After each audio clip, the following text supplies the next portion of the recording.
As we welcome in Cam Robinson, the director of everything at Elite Prospects, back from the World Juniors in Minnesota. Happy New Year, partner. How you doing? Thank you. Happy New Year, boys. Doing well. Yeah, travel went smooth home there yesterday. Knock on wood, we'll keep that going for the rest of the year. But it was a good trip. It was fun. Mm-hmm. All right. A lot of work, a lot of days. Much to discuss from the World Juniors. Cam, we asked on our poll question Monday, Vancouver Canucks do wind up with the first overall selection. Who's the guy, man? Who would you pick if you're their director of amateur scouting? I've got to put my list in. We've got our meetings coming up here in a little over a week, too. But the list is general. The list is for the league. We're talking you're the Vancouver Canucks. You know what they need. You know all of the history. Who are the Vancouver Canucks taking? Look at the squirming here. Yeah, I am squirming because it's not an easy question. You know, the door is open. There is a mix. I think if you're the Vancouver Canucks and you need something elite, you need a high end piece. So it comes down to two players. It's McKenna or Stenberg. We know they love their sweets. I think Stenberg he's a harder player. He's a stiffer player. He's a firmer player. He's closer to NHL ready. It doesn't really concern me too much at this point. His playmaking, his skill is not that far below Gavin McKenna's, but McKenna remains the most skilled offensive player in this draft. And I think that gets lost in the shuffle a little bit, is that the kid knows how to put up points. We saw he just put up 14 points in 7 games or 13 points in 7 games, whatever it was. You know, one of the top 4 or 5 draft eligible performances ever by a Canadian at this event. He's not there to back check. He's not there to kill penalties. You want him to drive a little more at 5-on-5, but Stenberg does bring very close to that level. End of the day, I think Vancouver probably go with the name brand with Gavin McKenna. But if it's me, I would be very tempted to go with Ivar Stenberg. I would be, just because I think that he would fit the culture in Vancouver that they're trying to build. But you would be sacrificing just a little bit of that top end too, I think. Given his play away from the puck, is it a foregone conclusion Gavin McKenna's playing in the NHL next season? No. I don't think so at all. I could absolutely see him going back to college next season. Now, will that be the case? I think that it'll depend on what organization lands him and what their plan is for him and how they see him developing too. And I come back to this too, is that I feel so much more comfortable sending him back to Michigan State than Penn State, because of the structure there, the coaching that they have there, the facilities that they have, that he might be ready to come out after this season if he was at MSU. But to send him back to Penn State, where it's structurally, it's kind of like, let him fly. Like, and he kind of has a bit of room to operate out there and do what he wants to do. And it's just lacking that team structure that you want. And Team Canada arguably had a little bit of that issue here at the World Juniors too. They lacked that team identity, that team structure. And so he needs that. And so, like I said, I wish he was going to go back to a different school. So that might come into play with whoever drafts him. They may be like, we'd rather get our hands on him and really see if we can manipulate that and get him to the spot that we need him to. And whether that's playing limited minutes in the NHL or the AHL, heaven forbid. But I think that the option of him going back to college is certainly on the table. Not a Guy Gadowski fan. He would be a top-line player, too. He would take over with a bunch of graduating players that are in Penn State. He would get more ice and more power play, et cetera, if he did go back, too, right? He would, and he should have that right now anyways. And that's another reason why it's unfortunate where he is, because he should be playing top-line minutes. He should be playing with the best players on the ice, because that's how you maximize his value. Like, again, it's that he puts points on the board. And so you surround him with talent. He is going to facilitate, like, his vision, his ability to hit cross ice seams, you know, especially on the power play where he's a true weapon. But even at 5-on-5, like his delay game, his patience, all those things work well with skilled players. And that's what we saw, right? Like, he played very well with skilled players at this event. When he goes back to Penn State, he doesn't get access to Charlie Serrato very often, right? He doesn't get access to the top players on that team too often, except for on the power play. And so that limits him even further at 5-on-5. So, you know, you put him under Adam Nightingale and he's playing with the top players there. And if he's not, that means that he's not buying into their system. And it's like, well, all right, down the lineup you go. And then that's lesson learned. 7 wingers taken first overall this century. It started very well with Rick Nash, who became a franchise player, Alex Ovechkin, the league's greatest goal scorer, Patrick Kane, a franchise player, Taylor Hall, a league MVP. Then Nail Yakupov, Alexei Lafreniere, and Juraj Slafkovsky, who still has time, but not necessarily sure he's going to be a quintessential first overall. The merits or drawbacks of taking a winger first overall, Cam, and if there is a comparable amongst those 7 for McKenna, which one fits best? I mean, the easy one is Patrick Kane. He's not Patrick Kane, and I think that's very clear, but he plays that style of game. He doesn't have those terrific handles. Kane, I think, had better speed as well. But, you look at kind of a hybrid between Kane and like a Kucherov. Where again, it's like you're not paying him to be physical. You're not paying him to backcheck. You're paying for him to create space for others and distribute. And that's what Kane and Kucherov, have made their Hall of Fame careers out of. So that would be the top end ceiling for him. The value of taking a winger at first overall, it's year over year, right? You want to take the best player available. And I talked to teams about this too, is that in one before the World Juniors, I should mention, said to me is that like, if you don't take McKenna at 1, you're playing it safe, and that's a risky thing to do at the top of the draft. So it's kind of goes against logic there. It's like you want to play it safe, but now you're taking a risk that you're going to be leaving that impact player on the board for somebody else to take, and you're going to take the safe route. Well, we got ourselves a top 6 winger in Ivar Stenberg. We got ourselves a top 4 defenseman in Keaton Verhoff. That's good. You need those pieces, but you need star power when you're drafting at the very top. So I don't really care where they play if they have star potential, because wingers can be drivers of play too. So it's just one of those years, and years out of draft classes, they look like they're going to be great. And then when we get down to it, it's like, you know what, this isn't the best year to pick at number 1. It's not a Macklin Celebrini. It's not a Connor Bedard. It's not a Sidney Crosby. It's just unfortunate that those come, and it looks like Vancouver's going to be pushing for the top in one of those years. I was just going to ask you that question, and we went through the Galaxy Brain exercise on Monday. If you're Canucks and you land first overall, and someone at number 2 or number 3 is interested in moving up, is this the year where you actually trade out of number 1, let somebody else make the decision between these 2 guys or these 3 guys, and pick up assets to take one of the leftovers, not having to make the difficult choice? And for a player that gets compared to a little, or not the style of play, but Lafreniere has been compared to the risk level for potentially for Gavin McKenna in that draft. Ottawa goes 3 and 5. They get Stützle and Sanderson, the 2 best players. That would sound pretty good to Vancouver Canucks fans, right? Absolutely. It's not going to happen. Like, no one's going to be like, hey, we'll give you 3 and 5 for 1 this year. That's just not the class that it is. But the best spot is probably 2 this year, or 3 even potentially. And you let those guys, and you just take the one that's sitting there for you. You're like, great. Because I said this just over the weekend too. You take Ivar Stenberg at number 3, you feel great. You feel very good about your result. You take him at 1, you're like, did we make the right call? Exactly. Now hindsight's going to come into play. So it's like, and let's be real here. Vancouver can't win a draft lottery. They can't win one. So as long as they hang around that 2, 3, 4, 5 zone, it's like, it'll all be gravy, and it'll be fine, because I feel strongly that in that group, in that top 5, maybe top 6, you're going to get yourself a very, very good player that should be a top of the lineup player, a top 4 guy, a top 6 guy. So you can't really screw it up. It'd be difficult to screw it up. Do you see Stenberg in the NHL next year? I should have asked him if he was going to stick around with Frölunda. He was too busy partying thereafter, but I think he could. I think he absolutely could. I mean, he gets a point a game right now. He's leading his team in scoring. He's like top 10 in scoring in the SHL right now. I think he could play in the NHL next season. If he sticks around and plays another year in Sweden, I think that's just fine too. But yes, I think among all these players, he is absolutely the one that's closest to NHL ready. And on Verhoff, before we leave the big right shot defenseman ex of the Victoria Royals, I know he didn't play much early in the tournament. Looked pretty darn good in the bronze medal game. You tell me, did he help hurt his stock, neutral stock on Verhoff after seeing him against this competition?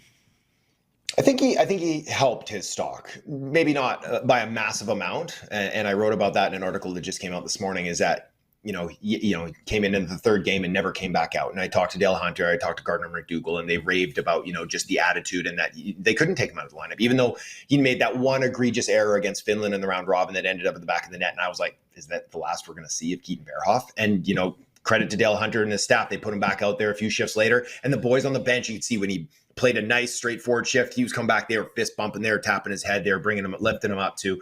I thought he did well.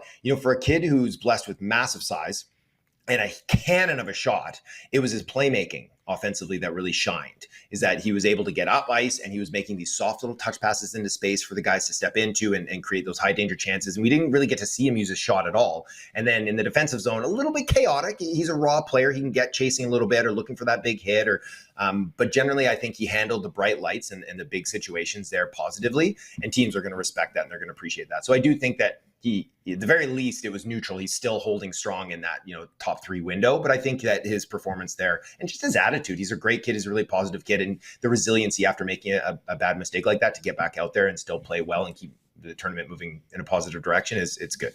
Is it possible to grade Braeden Cootes' World Juniors? There wasn't a lot asked of him. Couple goals, which is nice. But, he didn't have the ice time and the sort of the role that many people wanted. Yeah, Cole Reshny kind of took the role that he would have hoped to have landed, right? And it came down to it. I mean, Reshny won I think he won something like 66% of his draws in the tournament. He took a ton of them too. So kudos to him. And he came up with some big goals too. But I think Coots did well in the roles that they asked him to play, right? Like some nights it was 6 minutes and it's like he was clean through those 6 minutes. He did make one mistake too where I was like, oh, it was at the end of Coots. But generally he played well. He's just, at this stage as an 18-year-old, he just wasn't, he's not big enough, he's not fast enough, he's not skilled enough to really force the hand to get up the lineup. And so he had that Swiss Army knife. I was like, is he going to be the 13th forward? Is he going to be the 14th forward? He had himself a regular shift on the 4th line, right? Like he was the 12th forward, arguably. Mm-hmm. And I think that's good for him. He'll play a big role on this team next year. And he'll play up the lineup and he'll be tasked with more defensive responsibility and hopefully a little more offensive responsibility too. But again, I think it was a fine tournament for him and he produced in the moments that he got an opportunity and then he was safe for the majority of the time afterwards. How much will the trade to Prince Albert help him, Cam? You watch those numbers pop. PA is a good team. It's a veteran team. They got a lot of skill there. Daxon Rudolph's on that team, a really top-end draft-eligible defenseman too. He didn't have a ton to work with in Seattle. We talked about it last year. That's why his numbers were muted. They're fine this year too, taking a little bit of step forward. But yeah, he's stepping into a good situation. Like that team. Kelowna is hosting the Memorial Cup this year, and there's going to be a dogfight for the other team coming out of the West. And I think PA is right in the mix for that too. They did some good adding there by bringing in Coots, and so yeah, I think it's going to do him well in the back half of the season, and he's going to now have himself hopefully a lengthy playoff run and build off that experience as he tries to push for the Canucks next year. Before we move on to the Canucks, where did Canada go wrong in this tournament, Cam? I've had many conversations with many people about this. And if you watch that game against the Czechs in semifinals, they were beat by a team. They were beat by a collection of players pulling on the same rope, knowing what they needed to do to get it done. And they did it. And they kind of neutered Canada's best assets there. Like, did we ever see guys punt the puck as much as we saw Canada in that semifinal game, just flipping it out to the neutral zone? Like they just couldn't break the pressure. And it's because now I won't put everybody into this boat because there were guys that were buying in on that team too, but there was a lot of individuals. There was a lot of individuals trying to do individualistic things and try to create through that rather than playing kind of that traditional north-south hard-nosed Canadian hockey. I know a lot of people are like, go back to just running these guys out of the building and blast them through the end boards. And it's like, that's not realistic anymore, just by the way that the skill on the other teams, that they can move pucks away from you quick enough. And also that the calls, right? A kid like Keishon Aitchison, they put the handcuffs on him. Like, why'd you bring him if you weren't going to let him step up and be that really physical force and play his game? Because now all of a sudden he's being typecasted as like a defensive defenseman. That's not his role. He's not out there. And we saw it, that Ben Danford and Keishon Aitchison pairing was getting the spun in the rinse cycle basically every shift. So I think that they weren't utilizing their players to the best of their abilities. We saw that a little bit last year. It wasn't as bad, but also I just didn't think that there was a complete buy-in for this team on what they needed to do structurally to succeed against those good teams like Czechia. And then we saw what the Swedes did against the Czechs. They did the same thing that the Czechs did to the Canadians. They picked them apart and they played as a complete team. This is what they do best. This is how we'll take it away from them. And they stayed in that structure and they did it. Did you see any of the Vancouver Canucks people there scouting the tournament? Yeah, I saw Patrick Allvin on either the last day or the second to last day, and I did see some Canucks scouts earlier in the tournament as well. Yeah, all that has not resulted in any trades. No clues in terms of who they might have been looking at, what they're thinking. No, didn't chat with Patrick. Probably wouldn't have given me too much anyways, even if I did. But no glimmer. But you can guess. You can guess who they were looking at, right? There was 4 of the top 5 draft picks likely were at this event, including Chase Reed. So there's definitely guys for them to be watching from a few teams. All hands on deck at their practice in Detroit, so nothing changing there. But we saw they are still all hands on deck. Minus all the guys who are missing: Rossi, Garland, Hedel, Bluger. Right, the usual injured guys. Exactly. Yes, yeah. But nobody's been traded, is my point. Okay. But they were themselves again last night versus the Buffalo Sabres. This is getting to the point where it's pretty tough to watch, and really it feels like trades are the only thing that's pushing the narrative of the season forward here, Cam. Yeah, and are they going to make too many more trades is the big question, right? Is that we keep hearing is that they want to, not from their mouths so much recently, but it does seem to be leaking out that this doesn't seem to, they don't have a lot of desire for this to be a long rebuild. It wants to be a quick turnaround. And you look at this team and it's like, it's pretty, you have to be pretty delusional to look at that team and be like, this is a quick turnaround team. Yes, you have some good pieces. Yes, Z Buyam, Tom Wielander, you've got Lakir Mackey. You still hope that Elias Pettersson is going to be, the player that he could be or was. So you definitely have pieces, but, you look around the league at what other teams have that are in the mix for a Stanley Cup, and they are so far away from that, is that you need to maximize the assets you have now to try to start that rebuild. And so, the fact that they made a very substantial offer to Kiefer Sherwood is concerning. Is the fact that it's like, yes, he's a good player. He's a very unique player. He's probably a guy in the room that you want to keep around the team, but you want to keep around the team as they're moving upwards, not as they're moving backwards. As a 30-year-old who is, clicking at 18% or whatever he's shooting at right now, is that these chances to bring in value in trades don't happen every year. And, they wasted one last year because they're too close to the playoff picture. Are they going to waste it again now just because they want a quick turnaround? And they're like, you know what? What's another veteran? It'll help us moving forward. And, when we're good again next year. And quite frankly, I think that you're lying to yourself if that's what you're thinking. We've been talking a little bit in the Sherwood realm, taking our cues from the Hughes trade for Minnesota, where, there was a first-round pick involved there, but it was more yellow than green bananas in Rossi, Buyam, and Ogrren, who are all NHL players. Yeah. Where are you on that, Cam? Like, should they be happier to take a 23, 24-year-old who, hasn't yet established himself as a higher-end NHL or a top 6 or a top 4 guy, but still has some pedigree and still has some hope of getting there? Or should they be more inclined to look at first-round picks in this 2026 draft? What do you think provides better value for them? Well, again, it's a matter of what they're going to do after that too, because if they're not going to tear it down, if they're not going to take the long road and be like, we're going to be bad for 2 or 3 years, and then we're going to start to rebuild. Because if you're going to do that, then you take the first-round picks. You take the 19-year-old, the guy that's already been drafted in the first round. You go for those players that you bet on their big upside. If you go for a 23, 24-year-old who hasn't been able to figure it out in the NHL, odds are they're not going to figure it out in the NHL. Or if they do, they're not going to come close to the ceiling that they had when they were a first-round draft pick, 5 years earlier. So you're definitely muting your return in that regard. But that's what I expect will happen. You look around the league, what some of the trades that have happened, like Mason Marchment, like a second and a fourth. You're telling me that Kiefer Sherwood isn't going to demand more than that in a trade? He's on pace for nearly 30 goals. His uniqueness in a playoff situation where he hits everything that moves, he leads the league in hits. Like there should be a lineup of teams that are willing come that March 6th deadline to hand a first round pick plus for a player like this, just from what we've seen historically, what players go for. Scott Laughton went for a first plus last year. Kiefer Sherwood's far superior. Yes, he doesn't play the middle of the ice, but he's a far superior player. Doesn't have term on his deal. That's kind of the issue here. So you need to get creative in however you want to maximize that return, whether it's with an extension, whether it's with retention, whether you add on something as well yourself. Here, we'll give you Sherwood and we'll give you a third. So we get a first and a prospect. However you want to look, take a contract back. And that's another thing. When you're bad, you should have cap space. And then you be like, hand me over your crummy player so I can also get your top prospect and you can have Kiefer Sherwood. And then we'll just sit on this crummy player who get paid too much because it doesn't matter. We're bad already. We talked about that in the first segment. If the delay in this is because the Canucks just want to make a hockey trade, then they got the wrong guys running this organization. You have to get creative here. You have to be willing to take back bad money, bad contracts, especially if it's expiring. But even if it's just for next year, if it can goose the return you get for Is sure. it unfair to label Niels Höglander as a bad contract yet?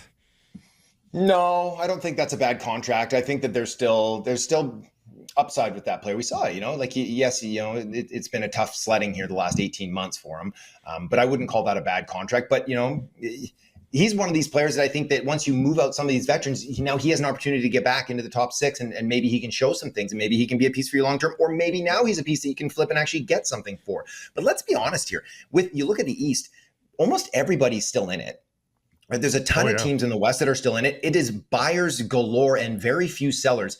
The easiest job in the world right now should be able to sell assets. Good point. As we get right. And if you're not able to sell assets, like they weren't able to sell assets last year, even though apparently they tried.